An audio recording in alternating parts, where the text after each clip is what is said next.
I love speaking to first graders and being like, there's only 4 letters of the DNA. And like, you mix those up and you could be, boom, a banana. Or like, boom, you could be a cow.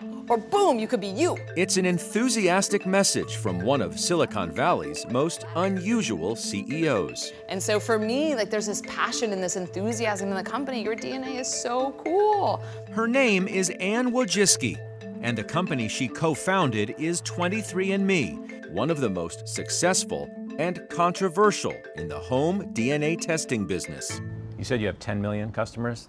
I read somewhere you said you wanted to get to 25. I mean, the more the merrier. I mean, at one point, there's also one of my first articles, they asked me how big. I was like, I don't know, there's like 7 billion people on the planet, so why not 7 billion? Soon after 23andMe's launch in 2006, it was charging $1,000 for a test kit that would reveal a customer's ancestry and odds of getting certain illnesses. But from the start, Wojcicki had a bigger vision. The audacious belief that by gathering and analyzing customers' genetic data, 23andMe could actually change the direction of healthcare. The way I see it is like, this is an opportunity for the consumer to take back like control of your own health. We give you something about you in black and white that inspires you to drive change. 23andMe says it's able to use all that data to determine the risk of someone getting a serious illness like Parkinson's disease or Alzheimer's. Today, 23andMe says it's sold more than 10 million kits, with the price of the ones that include both health and ancestry tests now down to $200. But kit sales don't result in big money. That's coming from deals with drug companies that want access to the data of willing customers. 23andMe also plans to profit by using the data itself in its own drug development process. We made a strategic decision to get into drug development, in part because I think that we have an edge. I think we have an edge of developing drugs in a way that could potentially be more effective because we're starting with human genetic information. Another decision the company made was not to require a doctor's order to buy a health test. 23andMe remains the only major testing company to take that position. Well, you're not afraid to upset the norm. Well, that's true. Yeah, 100%. I'm not afraid of controversy. I'm not afraid of like trying to change the status quo. So 100%. Wojcicki's work clothes and her open workspace give the office an informal feel. Oh, come on! Adding to that is her seemingly constant activity, part of a relentless effort to stay in shape. You don't ever take the elevator, do you? Never. Ever. If a meeting and a yoga session conflict, her assistants just have to join her in the gym. But beyond all that physical commitment, Wojcicki also appears to be immersed in the company's mission emotionally. On this day, she recounted the request of a desperate mother to speed up the ancestry results for her dying daughter. Her mom wrote us the next day, and it was like, it was so meaningful because she got her DNA, she could see herself, and she died the next morning. And so I think, I don't normally cry. So this is why I come every day. It's because you really impact people. Wojcicki's all-in approach is an attitude that was encouraged by her mother.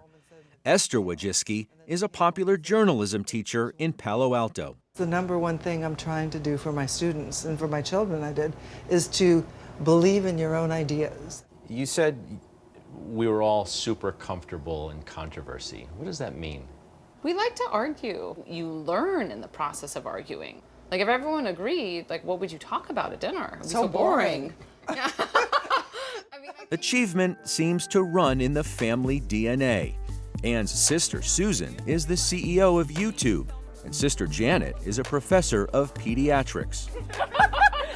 Susan introduced Anne to the man who became her husband in 2007, Google co-founder Sergey Brin.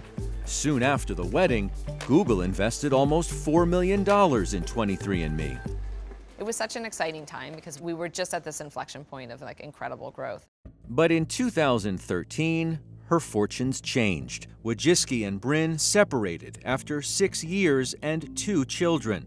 Then 23andMe was stunned by an FDA demand to immediately discontinue marketing its health tests. It had the potential to devastate the company. I was surprised that I got such an angry letter. It was a really angry letter. We didn't necessarily agree and see eye to eye on every area, but I thought we were in active discussions. The FDA disagreed, saying 23andMe had failed to prove either that its tests were accurate or that its customers could understand their test results. The onus is on us to prove that the product we have is safe and that people can understand it. And so that's what we did. After 4 years, Wojcicki and her staff prevailed. They convinced the FDA to let them continue health tests.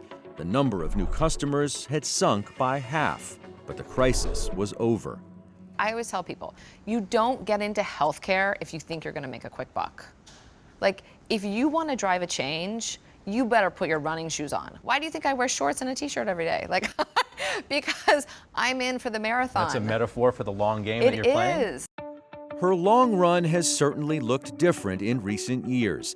She got back on the dating scene for a time with baseball superstar Alex Rodriguez. She decided to have a 3rd child on her own. And in 2018, GlaxoSmithKline bought a $300 million stake in 23andMe with an agreement to collaborate on drug development. The things that I'm most excited about now is that over 70% of customers are actually getting their genetic information and they want to make lifestyle changes. It's that magic moment that everyone, I think, has been looking for. This January, after sales in the testing market slowed, 23andMe was forced to lay off 100 workers, 14% of its staff. And that was before the pandemic and the global economic falloff. That same month, however, 23andMe had a breakthrough: the successful creation of its first drug using data collected from customers. It may one day treat autoimmune conditions like lupus or Crohn's disease. I read somewhere where you said you wanted to live to be 100. I want to be healthy at 100. Or healthy at 100. You feel like what you're doing here will help people achieve that? That's the goal. I would love to be able to come and say, this disease, we cured it for you. Game over. That's my dream.